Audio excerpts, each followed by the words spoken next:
Puluhan demonstran mendatangi KPU Oki dan terlibat bentrok dengan petugas kepolisian yang melakukan pengamanan.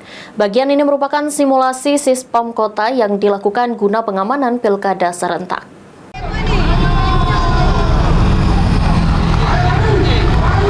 Memaksimalkan keamanan pelaksanaan Pilkada serentak 2024, Polres Ogan Kumring Ilir gelar apel dan simulasi sistem pengamanan kota di halaman Gor Perahu Kajang Kayuagung. Kapolres Oki AKBP Hendrawan Susanto menekankan pentingnya sinergi dan kesiapsiagaan seluruh aparat keamanan dalam menjaga kondusivitas wilayah termasuk selama proses Pilkada berlangsung.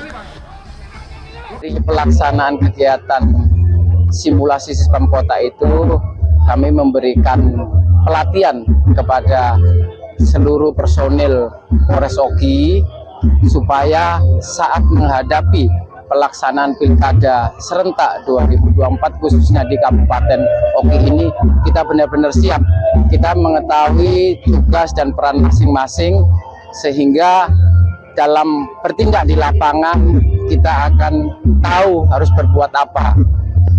Tadi disampaikan bahwa kita untuk pelaksanaan simulasi Sispam Kota ini dengan dibantu dari TNI, dari Polri dan stakeholder lainnya itu berjumlah 525.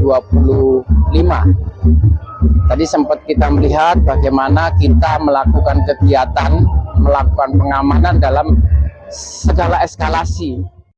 Operasi Mantap Praja Musi 2024 berlangsung selama tahapan Pilkada hingga selesai. Dengan digelarnya apel dan simulasi diharapkan dapat meningkatkan kesiapan serta koordinasi untuk menjaga suasana Kamtibmas selama Pilkada berlangsung di Kabupaten Ogan Kumring Ilir. Novan Wijaya, PAL TV.